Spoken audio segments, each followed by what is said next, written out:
Okay, great. Why don't we get started? So I'm Professor Glenn Cohen. It's my great pleasure to welcome you today to the latest iteration of our amazing seminar series. This is a joint production between ourselves at the Petrie-Flom Center and our friends at the Solomon Center at Yale Law School. We couldn't be more thrilled to be working together on this important issue. Today's session focuses on biotech, and I wanted to start by thanking the staffs at both center who put together this in a seamless and amazing way. So here's the order of operations.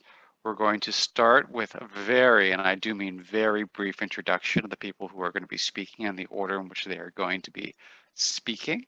Then we will have them present each for about 15 minutes. We'll then move to Q&A, and we ask you to use the Q&A function, not the chat function, to pose questions from which I'll select. You may also participate via Twitter, and we'll have information about the hashtag out for you, and you can find us on Twitter under the Petrie-Flom account. So without further ado, let me get started. Our first speaker today is going to be Rachel Sachs. She's an associate professor of law at the Washington University in St. Louis School of Law. She's going to present work that's co-authored with Lisa Willett, Nicholson Price, and Jake Shirkow. After her, we're going to hear from Catherine Van Tassel, who is a visiting professor of law at the Law and Medicine Center at Case Western Reserve University School of Law, and her co-author on the paper she's going to be presenting is Sharona Hoffman. We'll then hear from Govind Prasad, who's an assistant professor at the Sturm College of Law, and Michael Sinha, who is a research fellow at the Harvard-MIT Center for Regulatory Science. And Michael's partner on his papers are friends of ours from Sibyl in Copenhagen, Timo Minson, and Sven Boston. So with those introductions, Rachel, I'm going to turn it over to you, and we're really excited to hear what you have to say. Thank you so much, Glenn, for that introduction, and thank you to the organizers at the Petrie-Flom and Solomon Centers for putting on such a wonderful event. So this chapter, Innovation Law and COVID-19, Promoting Incentives and Access for New Healthcare Technologies, as Glenn mentioned, is joint work with my fantastic co-authors. And our focus in this chapter is on how the innovation architecture behind COVID-19 both encouraged and impeded the development and allocation of new technologies in the fight against the virus, and provides lessons on how innovation incentives might be better deployed for future pandemics. We consider three main themes in the area of innovation policy and how examples from COVID-19 help illuminate the flaws in our innovation institutions, but also illustrate their promise. Before we go on, I do want to note that since the beginning of the pandemic, the four of us have been working on a series of blog posts about these questions. So far, we've published 31 blog posts and counting. So if you're interested in learning more about a number of these specific topics, I'd encourage you to check out Lisa's blog at writtendescription.blogspot.com, although many of our posts have also been cross-posted at the Petrie-Flom Center's Bill of Health.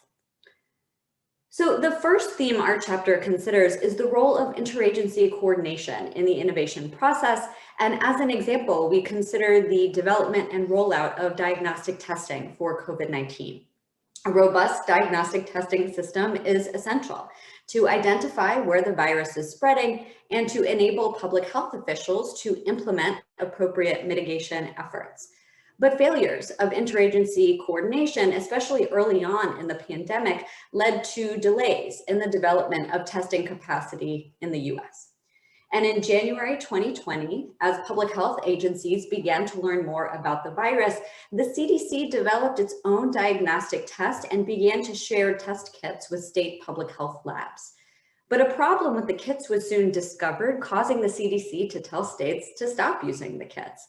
For more than a month, the CDC wasn't able to solve the problem. The FDA should have been able to help, but often the agencies were at odds with each other. At one point, the CDC even blocked an FDA official from entering the CDC to try to help address the problems. For its part, the FDA wasn't able to quickly clear diagnostic tests that could have filled the void left by the CDC, and independent lab certification requirements overseen by CMS also limited the set of labs eligible to do COVID diagnostic testing. Interagency coordination between these agencies, the Centers for Disease Control, Food and Drug Administration, the Centers for Medicare and Medicaid Services, that could have mitigated these delays. Even if the agencies didn't work together on their own, they all share a parent agency in HHS. HHS Secretary Azar could have taken steps to identify conflicts between the agencies and help accelerate the diagnostic development process. But reports suggested that he, quote, blocked efforts, unquote, to allow private labs to obtain testing approval in the CDC's absence and waited to address testing issues until the end of February. Administration officials referred in the press to his conduct as a management failure, noting that CDC and FDA should have been working hand in hand. So establishing strong norms of interagency coordination can help avoid harms like these and others that have arisen during the pandemic. Different policymakers have different tools for encouraging collaboration, and different strategies may be useful depending on the situation involved. So Congress can encourage interagency collaboration either by requiring it or even just by signaling that it's an important policy goal. So as one example, Congress has instructed the NIH, the National Institutes of Health, to report annually on their activities involving collaboration with other agencies within HHS. Congress has required this reporting as a way of encouraging the NIH to increase its interagency collaborations, but most of the collaborations themselves are not mandated. The relevance of organizational structure here, you can imagine more top-down methods of forcing interagency collaboration, either through HHS as the parent agency or as the White House, where a whole of government response is needed. And as I'll mention in a few minutes in the vaccine context, a White House-led initiative, Operation Warp Speed, was effective in driving innovation in the vaccine technology context. And then finally, in general, it's easier to foster new interagency collaborations if there's already a culture of collaboration within each agency. The more collaborations there are, the more potential channels there are for communicating potential interagency challenges going forward.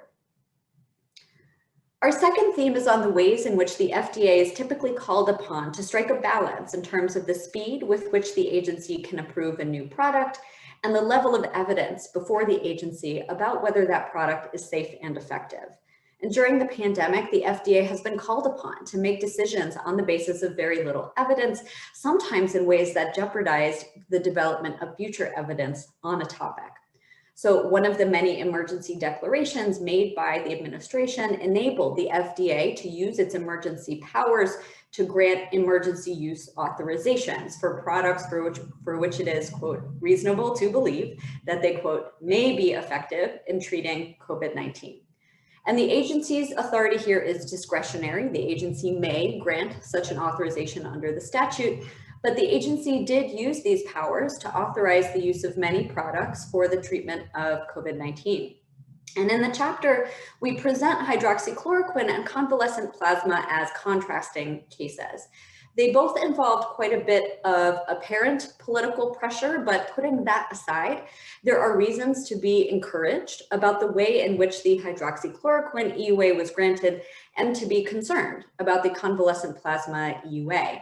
When the FDA issued the hydroxychloroquine EUA, it knew that several studies of the drug's use against COVID-19 were ongoing and would soon be completed, providing the agency with the ability to quickly review their initial authorization.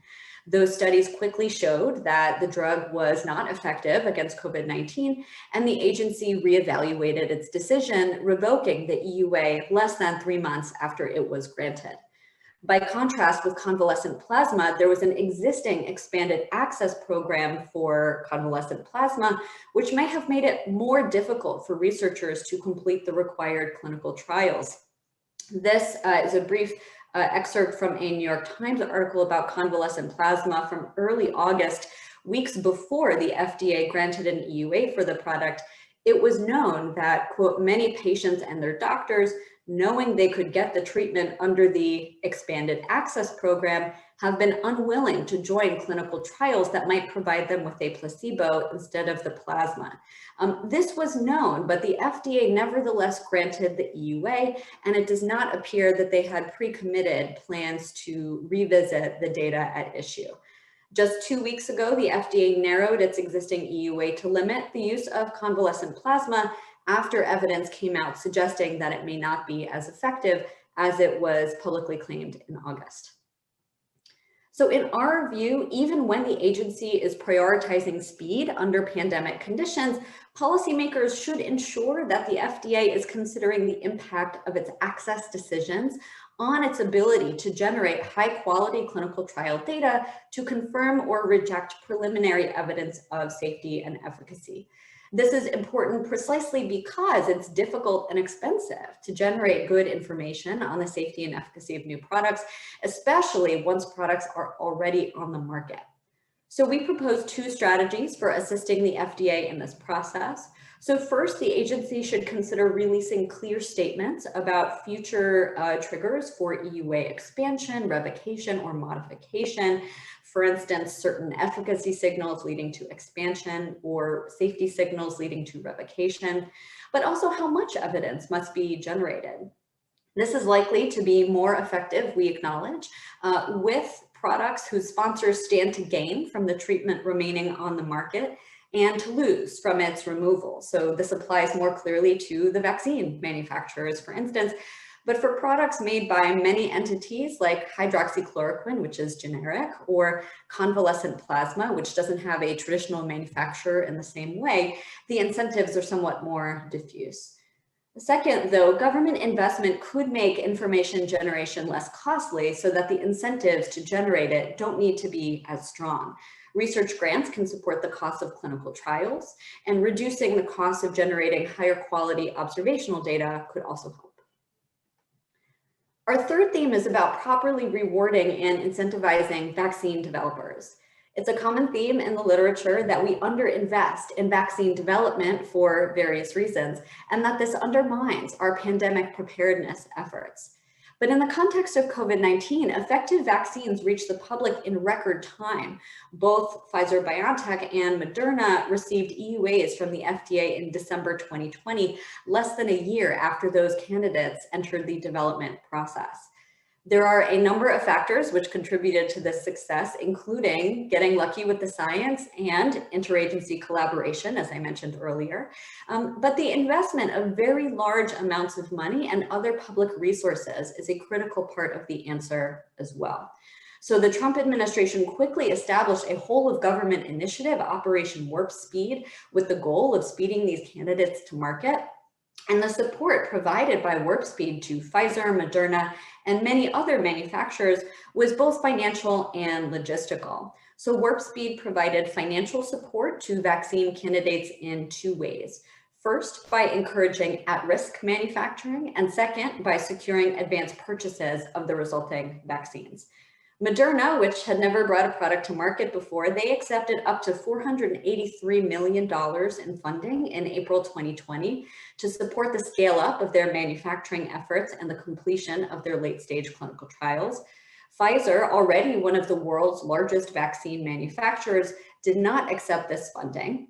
But Warp Speed also provided billions in financial support, including to both Pfizer and Moderna in the form of advanced purchase commitments of vaccines. So by mid-August 2020, Warp Speed had already pre-purchased 800 million doses from 6 developers, including 100 million doses from Moderna for milestone payments up to 1.5 billion, and 100 million doses from Pfizer for 1.95 billion. That's now gone up to 300 million doses of each more recently, just in the last few weeks.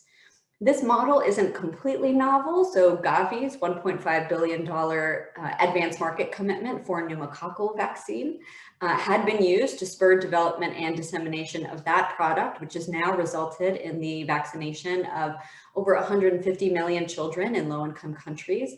But for those who are more interested in the differences between the 2 models, we have a series of posts on on Lisa's blog about this topic. Properly rewarding vaccine developers and distributors during the pandemic is important not only for controlling this pandemic, but also for being better prepared for the next one. So first and most importantly, policymakers should do what they can to increase public funding for vaccine R&D and to increase incentives for private funding. Research on vaccines for diseases with pandemic potential has enormous social value, but the vaccine sector has been plagued by both political and market failures. And so hopefully rewards like those set by Warp Speed for these private investments and the salience of the costs of an unchecked pandemic will help spur greater public and private investment going forward. And then second, we hope the COVID-19 experience broadens conventional understandings of the policy playbook for promoting access to medicines. Whether they're out-of-pocket costs paid by patients is an entirely separate question from the financial rewards for developers. Vaccines can and should be free to patients even if developers receive enormous financial rewards, and advocates should think about policies that would reduce patient costs while still ensuring sufficient rewards to companies, including different types of delinkage policies. Great, so thank you so much.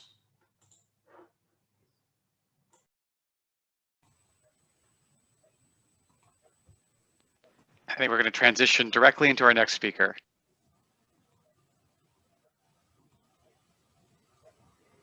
Hello, everyone. Glenn, thank you so much for the kind introduction, and thank you all for inviting me to speak today. I'm very pleased to talk with you today about the paper that I've co-authored with Professor Sharona Hoffman of the Case Western Reserve University School of Law. Our paper analyzes how the vaccine injury compensation system that operates during public health emergencies can exacerbate health and economic disparities. Along with Carmel Shashar, Professor Hoffman and I also recently published a much shorter piece on this issue in the New England Journal of Medicine. Collectively, our work argues that the potential for vaccine-related harms raises acute concerns for vulnerable populations. These harms have a disparate impact on low-income people who are disproportionately non-white and who have limited financial resources to obtain medical care, weather job losses, and pursue injury compensation. When a vaccine is given as a countermeasure during a declared public health emergency, this problem is acute because of the limited availability of injury compensation. In my presentation today, I will summarize the two existing mechanisms to which injured parties can turn for a remedy: the National Vaccine Injury Compensation Program, also known as the VICP, which applies to most vaccines given in the US, and the far less generous and less accessible Countermeasures Injury Compensation Program, also known as the CICP, which applies to vaccinations given as countermeasures during public health emergencies. I will also describe the health and financial disparities suffered by vulnerable populations during a pandemic and its aftermath, and how these disparities are intensified by the CICP. I will wrap up by sharing with you our proposals for legal reforms to the injury compensation and vaccine approval processes that aim to protect the disadvantaged and enhance equity. Most importantly, we advocate for an entirely new vaccine fast-track approval process called the Emergency Vaccine Development System for use during a declared public health emergency. Through the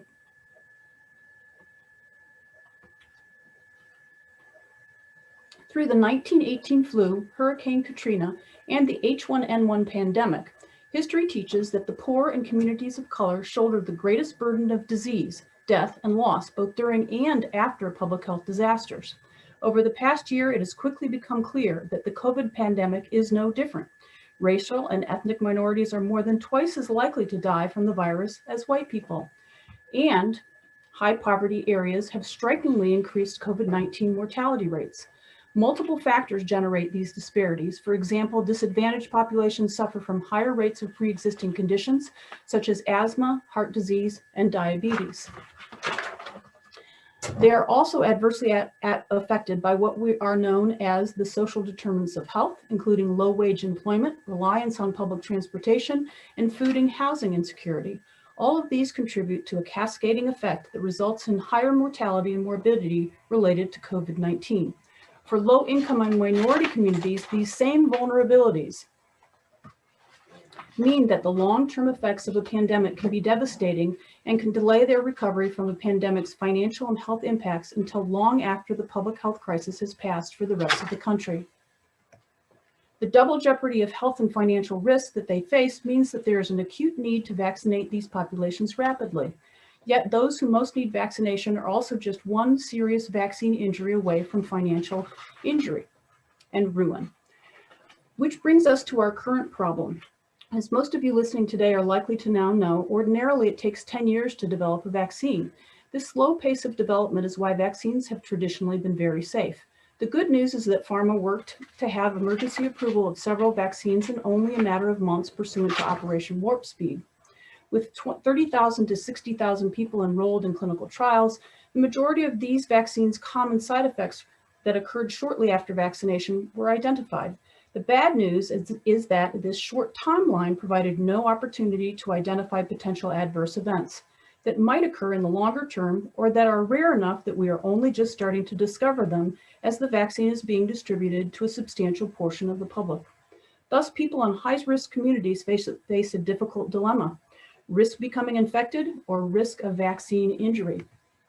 The case of the National Swine Flu Immunization Program is instructive. In 1976, the federal government decided to protect the public from swine flu and quickly advanced the administration of the vaccine. 50 million vaccines were given in just a few months. Unfortunately, 450 vaccinated people developed Guillain-Barré syndrome, a rare and serious neurological disorder that can result in muscle weakness and paralysis. The program was quickly suspended, but the harm was done. It triggered an enduring public mistrust of flu vaccinations and often appears as part of the narrative of the anti-vaccination movement. This is where the VICP would normally come into play. The VICP covers most vaccines routinely given in the United States. This no-fault program was created to provide an alternative legal system to ensure quick and fair compensation for vaccine injuries, and to insulate vaccine manufacturers from liability to encourage them to pursue vaccine development. For many types of vaccine injuries, if a claimant has symptoms within a certain time, causation is presumed, leaving only the extent of damages in question. Successful claims and attorney's fees are paid out of the Vaccine Injury Compensation Trust Fund, which is currently valued at about $4 billion. Unfortunately, during a declared public health emergency, injured parties will not be eligible for the VICP. The Public Readiness and Emergency Preparedness Act, commonly called the PrEP Act, mandates that individuals injured by a vaccine can bring claims only under the CICP. Under the CICP, individuals can only file a claim for 1 year after they are vaccinated, regardless of when their symptoms appear or are determined to be associated with the vaccine. This deadline is particularly draconian in the way that it applies to pregnant women. A woman who is vaccinated when she is just 1 month pregnant will have only a handful of months after her baby is born to discover that her baby was injured and file a claim. The CICP only compensates serious injuries that require hospitalization or cause disabling injuries. It also has a higher burden of proof than the VICP. Causation must be based on compelling, reliable, valid medical and scientific evidence, a standard that will be difficult to meet as the science around RNA technologies that the current COVID vaccines rely upon is in its infancy. The CICP also denies any compensation for pain, suffering, and emotional distress, as well as for attorney's fees and costs. There is no opportunity to appeal claim denials in court. It's important to understand that persons vaccinated during a public health emergency can never pursue any vaccine injury claims under the VICP, even if their symptoms appear long after the emergency declaration is over. The U.S. is currently distributing the vaccine in tiers, starting with healthcare and other essential workers, and those most at risk. Members of these groups who have agreed to be vaccinated quickly will be limited to CICP claims. On the other hand, those who can afford to wait for the declared public health emergency to be over before being vaccinated will be able to file their claims for any injuries under the far more robust VICP. For lower income workers, including many essential workers, delaying vaccination until the end of the declared public health emergency would be especially dangerous. These workers are often at high risk for infection because of their close contact with other people at their workplaces. At the same time, low-income people who most need to be vaccinated are also the least able to weather the health and financial outcomes of a serious vaccine injury, especially if the CICP is their only option for compensation. By contrast, people who can afford to wait for vaccination until an emergency declaration has ended will tend to be more privileged. This group will probably consist largely of people who can work remotely and socially isolate until they feel confident about the vaccine's safety profile. They tend to be disproportionately well-educated, high earners, and white.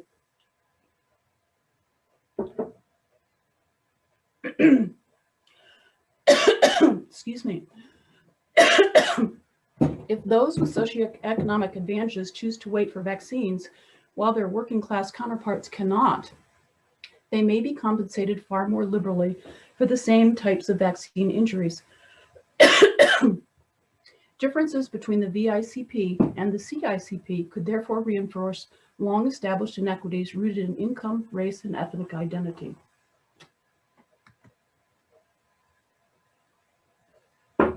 Complicating this situation is that the absence of VICP injury compensation could further undermine vulnerable populations' trust in government's current efforts to vaccinate them quickly.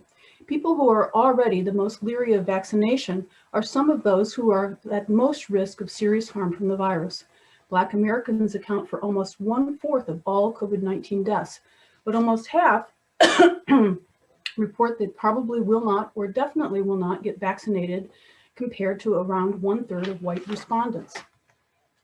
Many Black Americans are suspicious of governmental and medical authorities and are not receptive to their public health messaging. The infamous Tuskegee study, a medical experiment that withheld treatment from Black men with syphilis, continues to cast a long shadow. The absence of VICP injury compensation could further undermine vulnerable populations' trust in the government and vaccines for generations to come. The negative impact on trust is a critical consideration because this compensation problem is not limited to the current pandemic, but will repeat itself in future public health disasters that involve infectious diseases. Experts opine that the likelihood of future pandemics is increasing. Many believe that the next pandemic is likely to be right around the corner. So what should be done? In order to rectify the inequities propagated by the CICP, we propose two alternative solutions.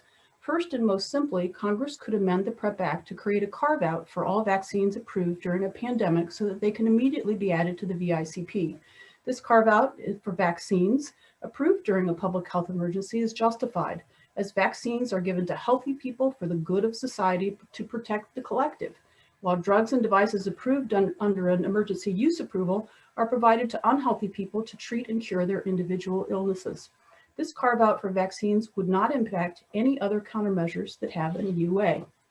In the alternative, we offer a more ambitious proposal. Congress should amend the Food, Drug, and Cosmetic Act to create an entirely new vaccine fast-track approval process called the Emergency Vaccine Development System, or EVDS. This proposal would provide vulnerable populations with a more comprehensive protection because it addresses not only injury compensation, but also minority underrepresentation at the clinical trial stage. This new process would replace emergency use approvals for vaccines and would be used only during public health emergencies. A key element is that vaccines approved through this new process would automatically be included in the VICP rather than the CICP. To gain approval under this new process, drug manufacturers would need to take a list of steps that we have outlined fully in our chapter. I will just cover two of these steps. First, manufacturers will need to ensure that a sufficient number of individuals from at-risk categories such as Black Americans, American Indians, Alaska Natives, Hispanics, and older adults are included in clinical trials to create appropriate safety and efficacy profiles for vulnerable groups of potential vaccine recipients. This will be beneficial because currently there is no legal requirement for enrollment of vulnerable population in clinical trials. A JAMA study published just last week relating specifically to vaccine trials confirmed that Black Americans, American Indians, Alaska Natives, Hispanics, and older adults were significantly underrepresented in vaccine studies completed over the past 9 years. Addressing minority underrepresentation in clinical trials through the EVDS will provide vital safety data and likely help ameliorate vaccine hesitancy in these groups. Some have expressed concern that this type of mandate might delay vaccine trials during a public health emergency, as did happen in the COVID-19 clinical trials. In order to address this problem, EVDS legislation will require that the Health and Human Services Department establish and maintain a privacy-protected online registry of clinical trial volunteers similar to the organ donor registry. This measure will ensure that an adequate number of people of all races and ethnicities and ages are immediately available to participate in clinical trials when a public health crisis emerges. Like organ donors and those registering to vote, clinical trial participants should be able to sign up when they renew their driver's licenses. Our proposed new vaccine approval process will also require that the FDA establish a unified set of clinical trial benchmarks and endpoints to be followed by all vaccine manufacturers. These shared endpoints and benchmarks will allow minorities with different risk profiles to differentiate and choose among different vaccines based on sound safety and effectiveness data. During a crisis, multiple competing vaccines could be approved, and there is no current system to identify preferred vaccines. Facilitating informed decision-making is important for vulnerable populations and for all Americans. In conclusion, even the most carefully developed and tested vaccine can lead to injuries. These injuries can disproportionately affect vulnerable populations who are most at need of vaccinations, but also at risk of financial ruin if harmed by a vaccine. Both of our proposals will promote both public health goals and enhanced equity by ensuring that vaccines are covered by the VICP rather than the CICP. Our new vaccine approval process will also improve the vaccine study process.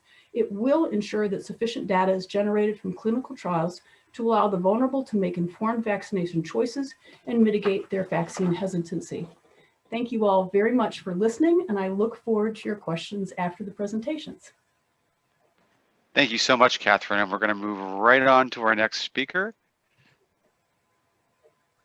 Hi, everyone, and thanks, Glenn. I'm just going to share my screen to share some of the slides that I'll present.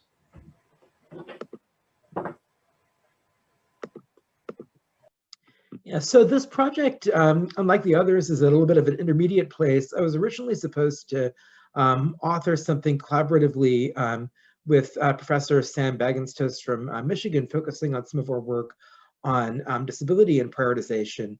But he has, I think, fortunately for the country, but unfortunately for me, been appointed to a position of the Biden administration that he doesn't have time to work on that project now. So instead, I'm going to present some more general themes, one or more of which is going to ripen into the article that you end up seeing in the volume.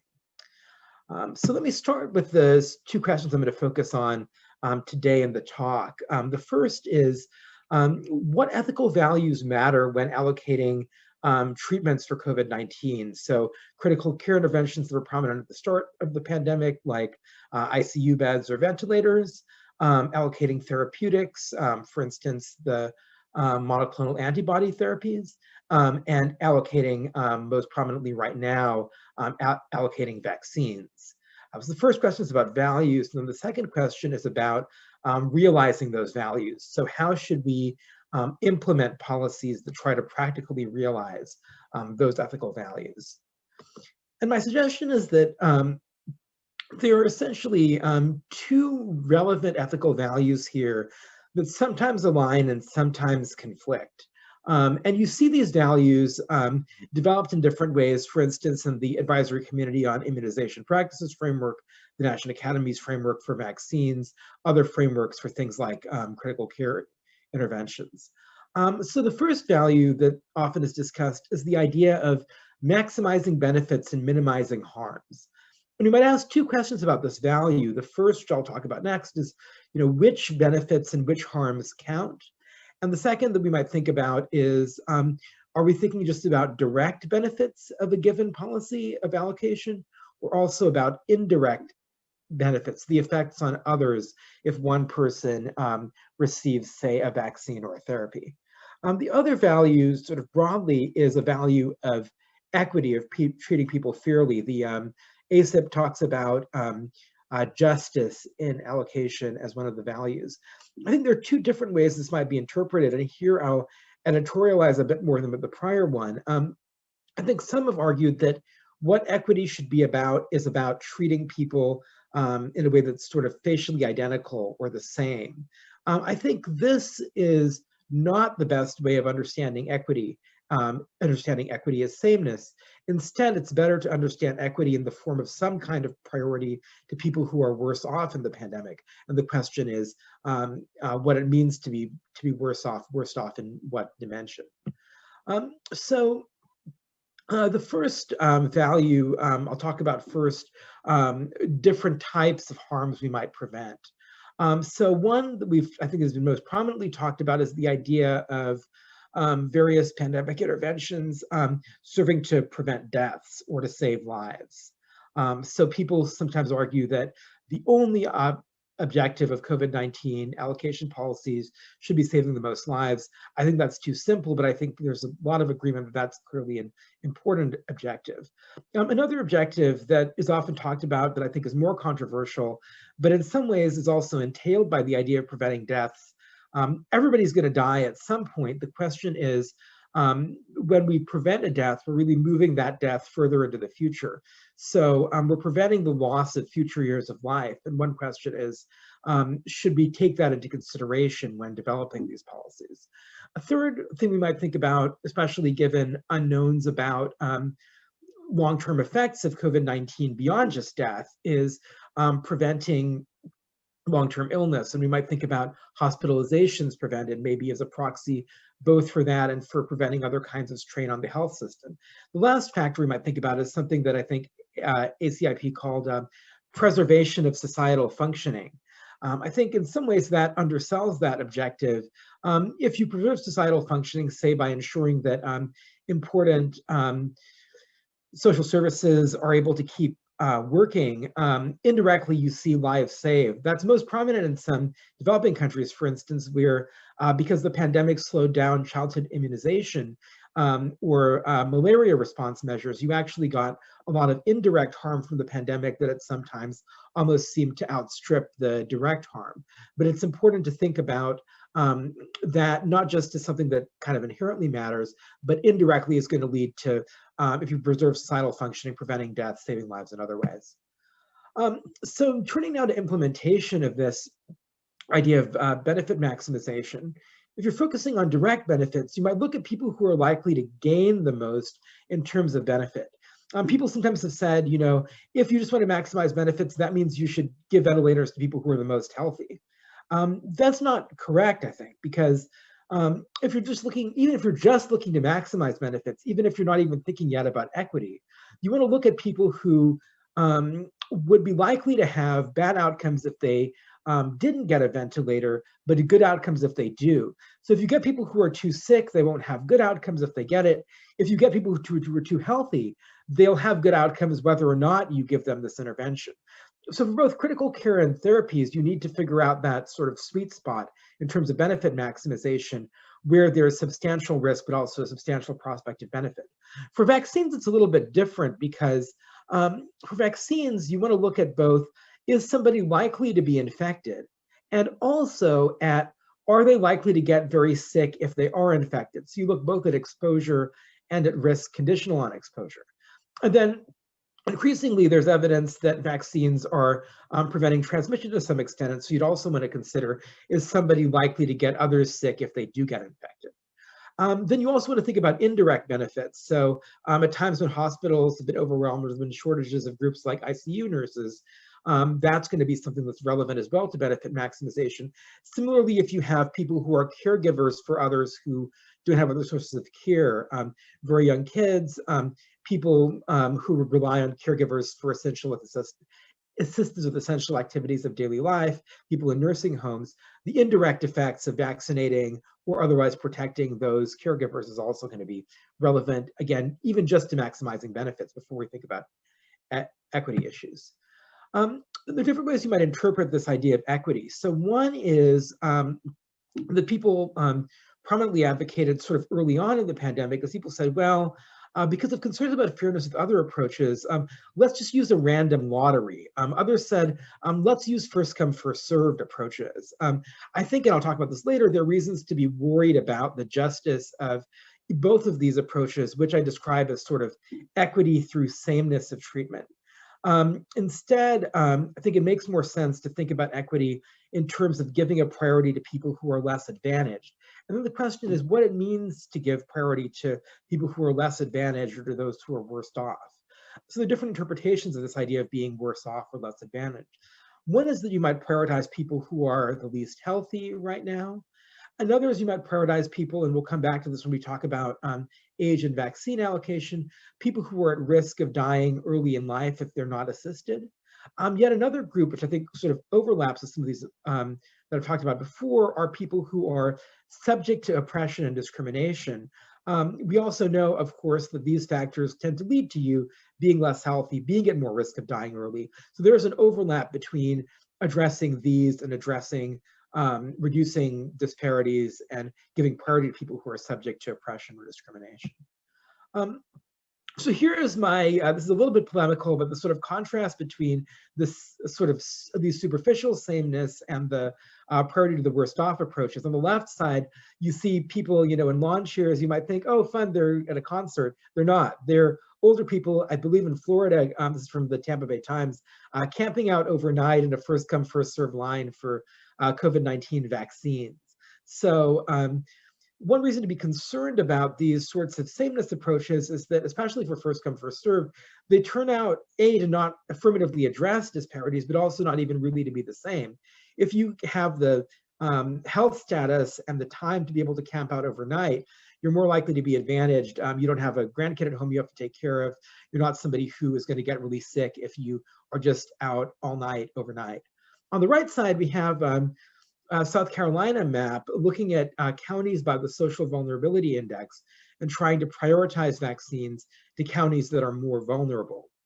And more recently, some folks who developed critical care protocols, Bernie Lowe and Doug White, suggested that you might also use SVI, the CDC index that's used for vaccine prioritization that's been suggested in this map.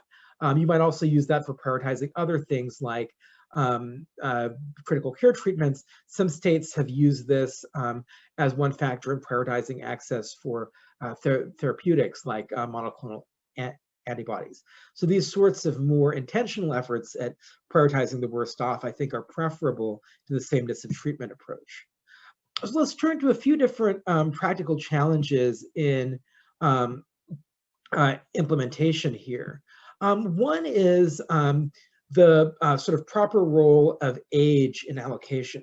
So one interesting phenomenon is that many states ended up eliminating the use of age even as one factor in critical care resource allocation, where age would have generally prioritized patients who were pediatric patients or who are younger. But at the same time, states now have turned toward using these pretty blunt age cutoffs to allocate therapies and allocate vaccines that preferentially allocate them to adults who are older. And there are good reasons why you might consider age as a factor for therapies and vaccines, because risk of death if you're infected rises with age. Age cutoffs for vaccines do better at benefit compared to ignoring age completely. But these cutoffs also, as I'll talk about next, have the bad consequence that if you just use age cutoffs and you ignore other sources of risk, you end up exacerbating in really serious ways racial disparities and other kinds of disparities, including disparities based on some disabilities. So this is a headline from, I think, a really important article in ProPublica that I would encourage folks to read. The headline is, "People over 75 are first in line to be vaccinated against COVID-19. The average Black person here doesn't live that long."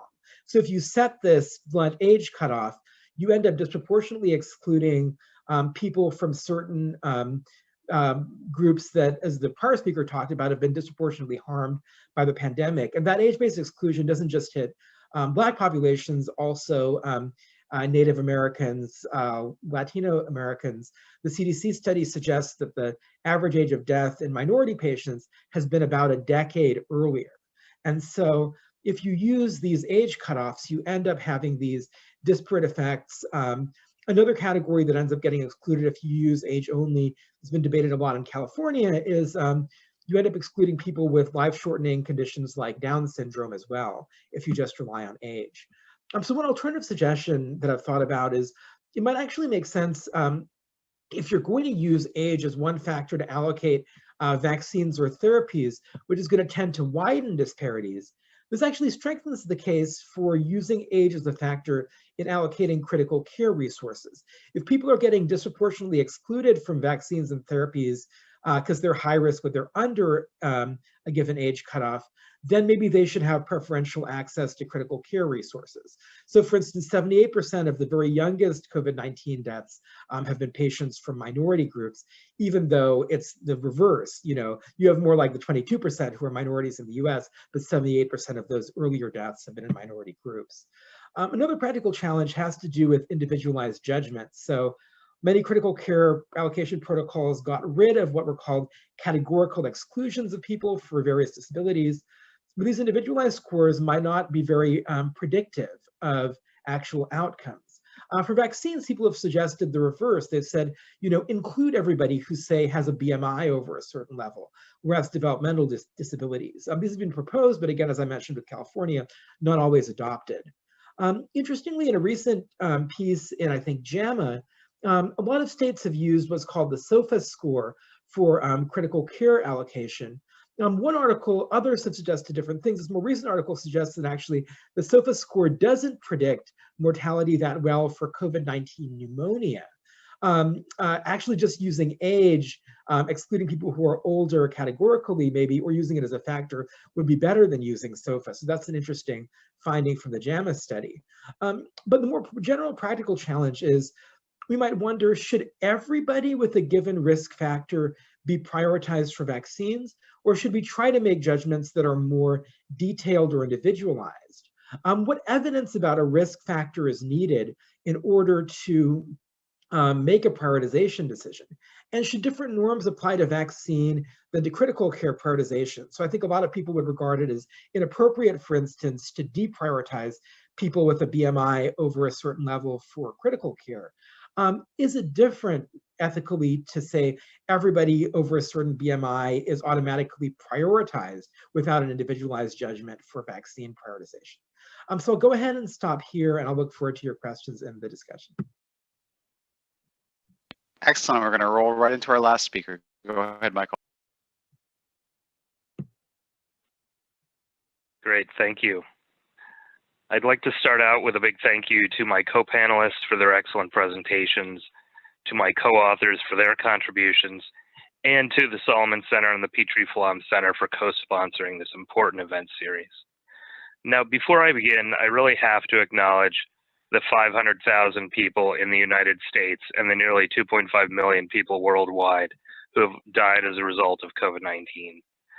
This important work, mine, and I think I speak for all the co-panelists, continues in their memories. This is a transatlantic collaboration, and I will therefore be comparing approaches in both the United States and Europe throughout my talk. So we start with the premise of emerging infectious diseases, and with any EID pandemic comes an urgent global need to develop new diagnostics, therapeutics, novel medical equipment like PPE, tracking systems, software applications, and of course, in this setting, vaccines. Now, even though federal governments have already spent billions toward research and development, almost every aspect of the COVID-19 response involves some sort of exclusive rights. These are often given to private corporations to reward innovative research and development. And so patents are generally seen as the primary obstacle to widespread access of these innovations. And that's why you see entities like the World Health Organization's COVID-19 Technology Access Pool. So patents cover new technologies like the mRNA vaccine platforms that produced the Pfizer and Moderna vaccines.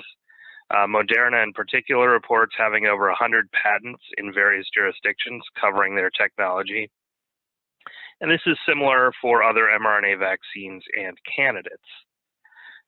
Other potential patents in this space for new molecules like monoclonal antibodies, we know with our experience in the United States and Europe that biologics tend to have a larger patent portfolio than small molecule therapeutics. We have new therapeutics like remdesivir, for which, since it has been approved in the US, we have more information about its patent portfolio. And then we think about new methods of use patents for COVID-19 for existing therapeutics if they're studied in those populations. And so importantly, we note that multiple patents can protect a single invention. So looking at remdesivir or Veklury, there are 8 patents that are currently listed in the FDA's Orange Book. The latest expires in 2038. There is a patent for method of use in treating COVID-19, which expires in 2036. And because the product was FDA approved in October of 2020 in the United States, there's a 5-year exclusivity period running through October of 2025. But there are some important caveats to patents. First of all, patent pools often depend on voluntary participation by manufacturers, and so you're unlikely to get 100% buy-in. The second, and I think something that may be more relevant in the US than in Europe, but technology transfer in the US applies to federally funded projects. For example, those products that are developed under Operation Warp Speed.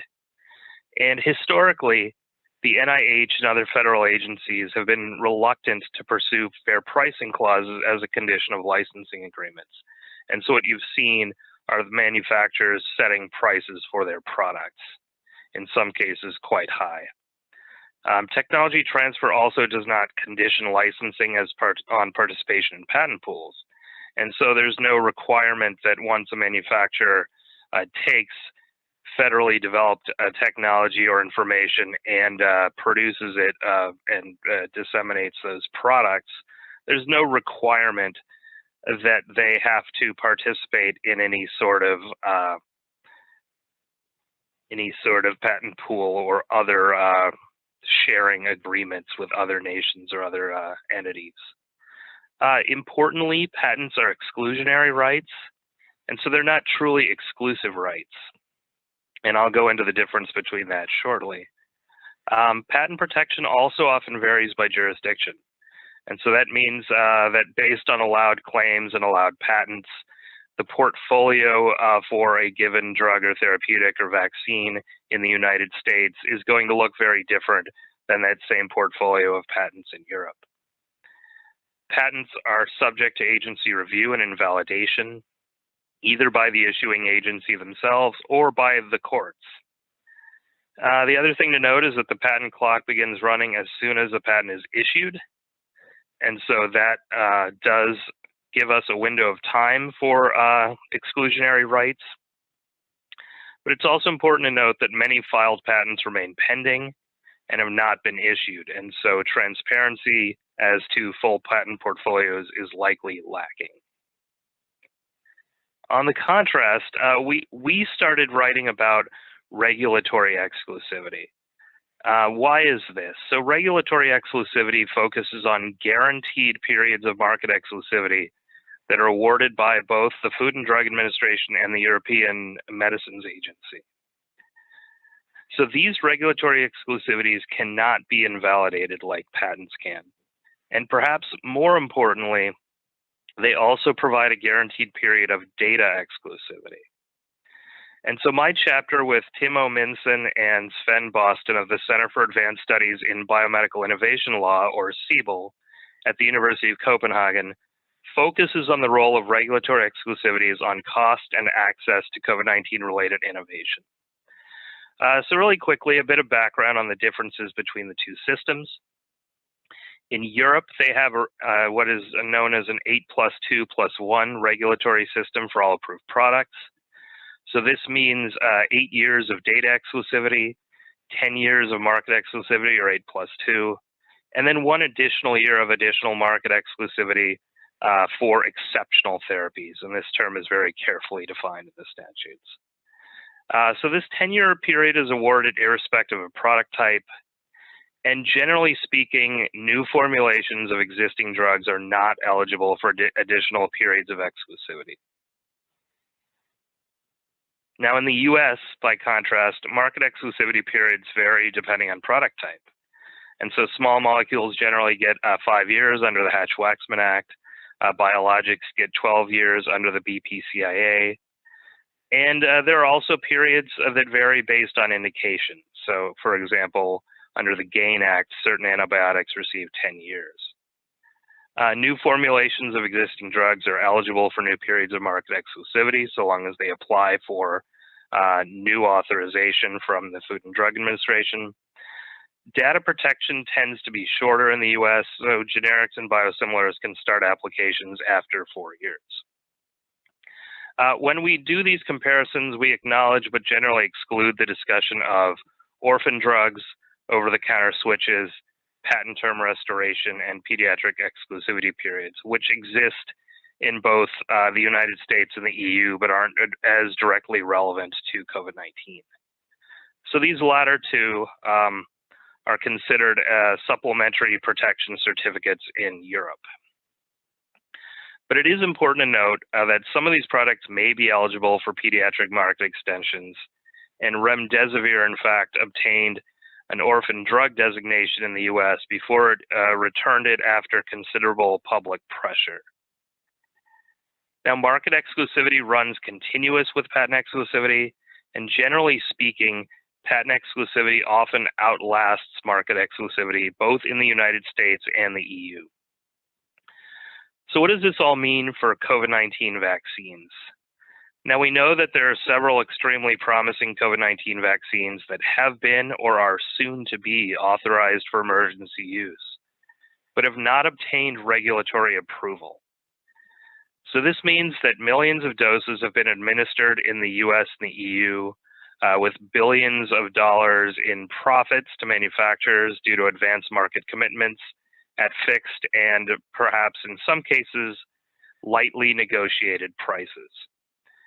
Now remember that patents begin running upon issue and exist in multiple jurisdictions, but regulatory exclusivity periods have not yet begun for some of these products under EUA due to COVID-19.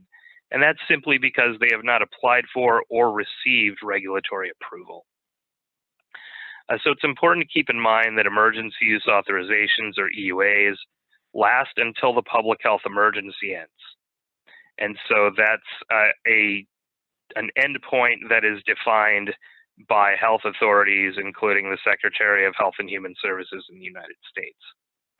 And this time frame, this notion of public health emergency ending, is about the same time period that companies are publicly promising to reasonably price therapeutics and vaccines. And in fact, we've seen in other conditions like Ebola that EUAs can actually be extended for fairly long periods of time. And so there's no substantial pressure on manufacturers necessarily to pursue full licensing in some cases. Their products are being widely disseminated, they're reaping the benefits, and there aren't as many expectations in terms of post-market surveillance, in terms of follow-up studies, phase 4 studies, and that type of thing.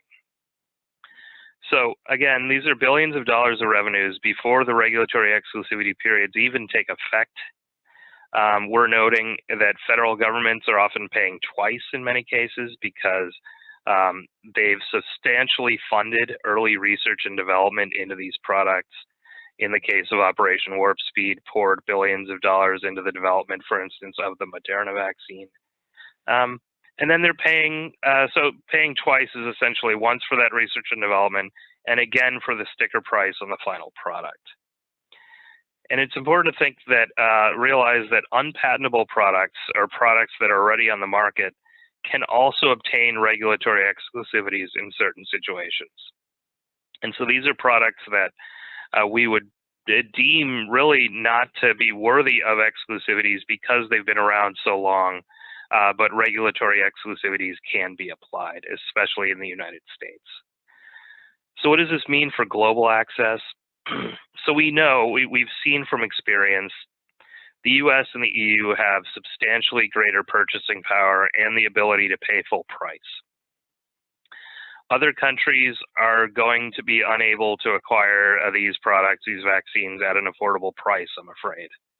And so we've seen comments from politicians in other countries suggesting that richer countries be encouraged to donate 5 or 10% of their supply. But this is really far less than what is needed in these countries, because we have to keep in mind that there are over 2 billion people in low and middle income countries in the world.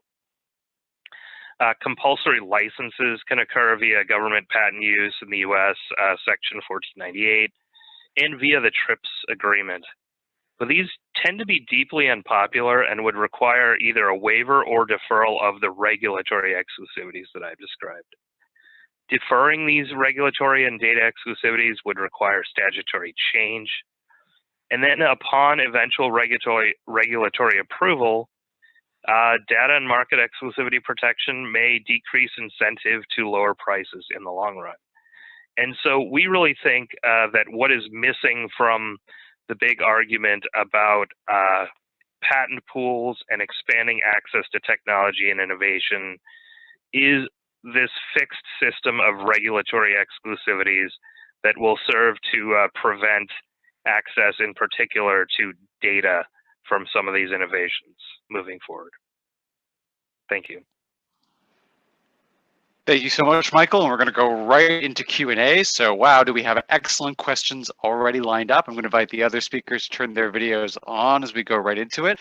I'm going to start by combining a couple of questions we got, one from Kermit Kubitz, one from Professor Saver, and one from Dr. Finns, well-known friends of the center.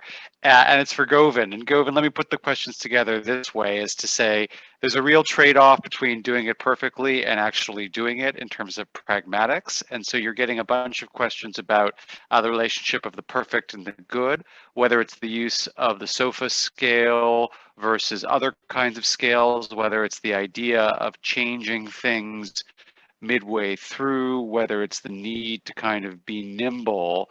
And I guess I'm curious if you have thoughts about the needs and the flexibility and how much slack ethicists should or should not be giving policymakers in this space. That's a fair amalgamation of a few questions. I'm going to keep answers to about 2 minutes. Great. Yeah. So in terms of I think the speed versus equity trade-off has been pushed a lot in the vaccine discussions. And I think policymakers should be held to account for ways in which the choices they've made have created unnecessary trade-offs in that space. So, you know, in terms of slowing things down, the example I always give is that, you know, compared to first come, first served, there's no way that it slows things down more to give priority access when there's not enough to people in more vulnerable areas. That's politics, not speed. When you have really severe scarcity, giving priority access when you have more people eligible than there's vaccine, there's no trade-off there. It's really, in my view, that policymakers don't want to be seen as making people in wealthier areas wait. I do think there are trade-offs when you try to get into some kind of very detailed verification system. Like New York, for instance, ran into a lot of slowdowns because they were trying to have these very long forms to verify people's eligibility. So I'd say eligibility determinations, those can slow things down. I don't think when you have much more demand than there is supply, that prioritizing in some way by disadvantage is inefficient. In fact, it sort of better gets your scarce supply to where it both achieves equity better and also achieves more benefit. I've said in other places, you know, if you give a vaccine to somebody who's you know, exposed at work and is medically vulnerable, as opposed to giving it to somebody like me who works at home, that's not just equitable, it's also efficient. Glenn, I don't know if I have more time for Professor Prince. You don't, so stop there. I don't. Okay, that's perfect. Great. Thank you for asking. Rachel, we're going to go to you next. Sorry, we have only a few minutes. I want to get as many of these questions as we can. We've got a great audience. So Rachel, we've got a very sophisticated question by Christina Kim that I'm going to make it slightly simpler by saying the question is, outside of Operation Warp Speed, what else could have been done to speed up manufacture and innovation in the vaccine space? And in particular, interested in kind of the ways in which the mRNA modality and the new platform complicates the picture or doesn't complicate the picture. So go ahead, Rachel. So one thing I do want to note is that Warp Speed wasn't just about money. It was also about practical and logistical support. And so there are these really great anecdotes in a New York Times piece, which I can make available, about Moderna and how Moderna, which had not brought a product to market before, leaned really hard on the Department of Defense expertise in Operation Warp Speed to do things like go find a part that they needed for manufacturing, which was on a train somewhere and that was caught in COVID shipping restrictions. And there were a lot of things that Warp Speed did to really help scale up some of the new mRNA platforms in that specific way. But also I do want to say that and I see this in Christina's question, there's a comment about whether antitrust concerns may have precluded information sharing. That has also been true in the antibody context. And a number of companies have actually recently received, asked and received permission from the Department of Justice to share information about some of their manufacturing efforts. So all of that was sort of part of the process. It does seem that there are some real scientific bottlenecks to scaling up production faster than they already have.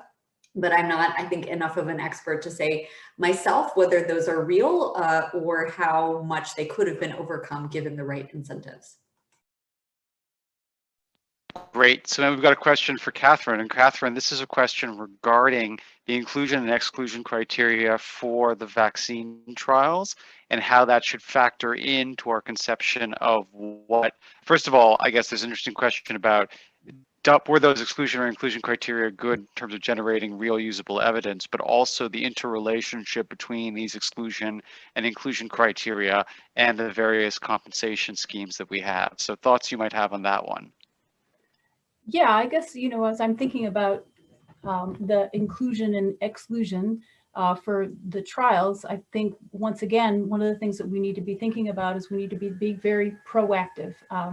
And that's one of the reasons why I'm suggesting that we should have a registry, because were so many people who were just coming out of the woodwork who were willing to participate in these vaccine trials. And they just couldn't get registered. They couldn't get access. And so if we would have a standing list of those people who are willing to participate in the trials and willing to share their data, then I think that would be very helpful for us moving forward. Fantastic, incredibly concise answer. Thank you for that. We're going to ask now Michael Minha a question, which is maybe a pair of questions. One is about patent pools in pharmaceutical companies and the role for that. The other, I would say, is kind of maybe let's just call this a brass tacks question, is to say every conversation I have, any American politician who took a strong position regarding vaccine sharing of doses that we already have committed to us, I think would get voted out of office. How do we overcome the political dimension of this problem? So both or either, as you like. Yeah, I mean, I think solving both problems ultimately could have been done early on through creative text transfer agreements. So thinking about asking for concessions on price, thinking about requiring DoD collaboration with Scale Up, a cooperation with other entities that produce vaccines that we've seen have been expressed a strong willingness to help scale up and produce vaccine. If we had required those early on as a precursor, I think we would have seen scale up and we wouldn't be having these issues of scarce supply and whether or not we should donate certain quantities of vaccine to other countries at the expense of our own vaccination program. But I would love to hear the thoughts from my European colleagues if they have any insights as well. European colleagues? You have to unmute yourselves first, gentlemen. Go ahead.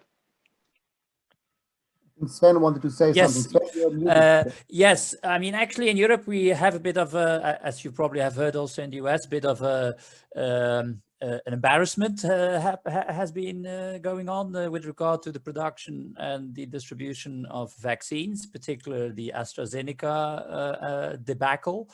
Where we have now learned actually that, in fact, the agreement, the advanced purchase agreement with Europe was actually signed before the advanced purchase agreement with the UK, even though the UK apparently has received more vaccines than we have. Actually, one of the things that is quite interesting that Michael has touched upon with in regard of tech transfer is the biggest problem is, in fact, that there is no sharing of production technology. So fundamentally, all manufacturers have the same problem. They can't manufacture enough vaccine. Actually, it's the same in the US. But of course, they're too reluctant to share the technology with third-party producers. So what we do see, the only agreements that exist is like putting them in a vial. I mean, that's the agreements we have. So that there is an agreement with Sanofi, for example, and Sanofi can then put the vaccine in a vial. Well, obviously, that's probably going to save us a week or something in speed, but that's not going to give us a couple of billions doses extra, which obviously we badly need. We have the same problem now with the Indian SSC, the Serum Institute of India, which can't keep up with production, has now said, well, you know what, tough, but we are now going to only produce for India because all the others have to wait because we don't have enough vaccine. So the biggest problem seems to be reluctance to share technology, which is of course related to partly secret know-how and of course partly related also to the regulatory data exclusivity, of course, which would become moot if they would have to share their technology.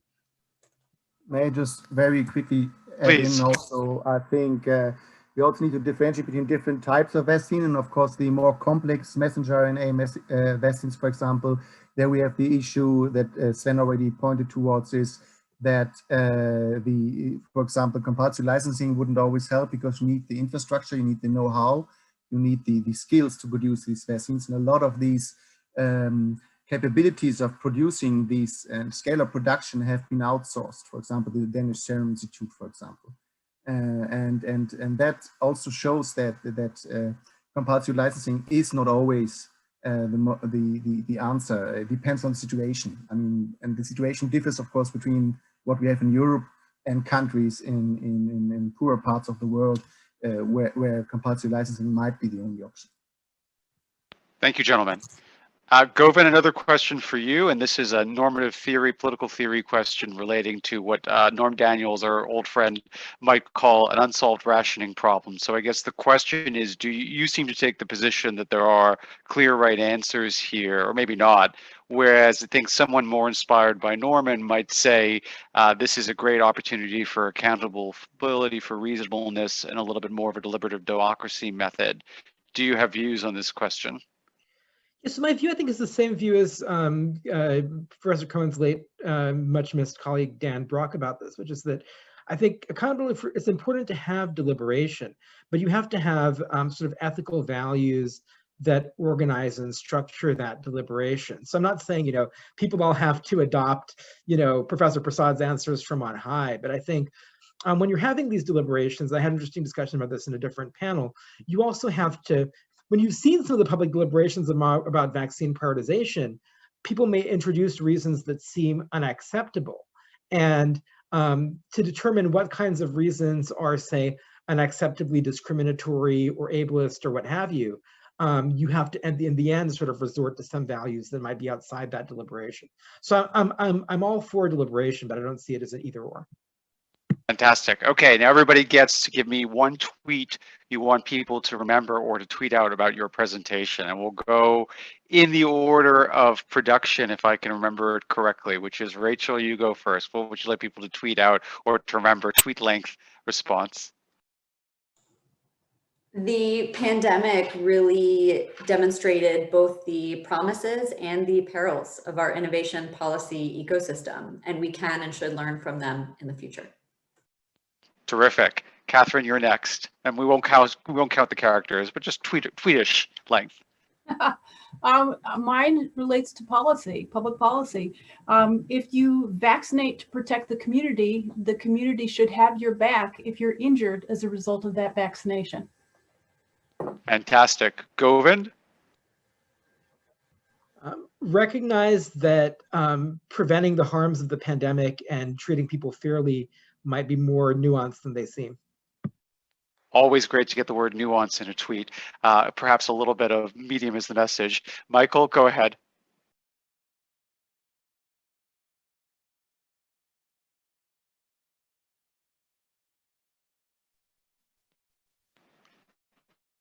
Michael, did we lose you? Let's see. Well, maybe we'll go to one of your Michael. Nice to see Am I you. back? All right. Okay. Go ahead. You're back. Lick your time. So we'll get one from each. One from each side of the pond. Okay. One from Michael, one from Timur, and then we'll end up at Michael. Great. So Patent exclusivities receive the majority of attention when it comes to technology sharing, but really regulatory exclusivity periods are stronger and more enforceable, and I think prevent access in a broader sense than even patents can. Fantastic. And one last tweet from Denmark. Go ahead, Timo. Well, licensing patents alone, if compulsory not, won't help. You also need to transfer the skills and the know-how and the infrastructure. Thank you. Fantastic. Everybody in virtual land, please thank me in joining this amazing panel. And we hope you join us for our next session of this wonderful activity. And if you don't know about Petrie Flom or Solomon Center, go right ahead and look us up. We'll see you next time.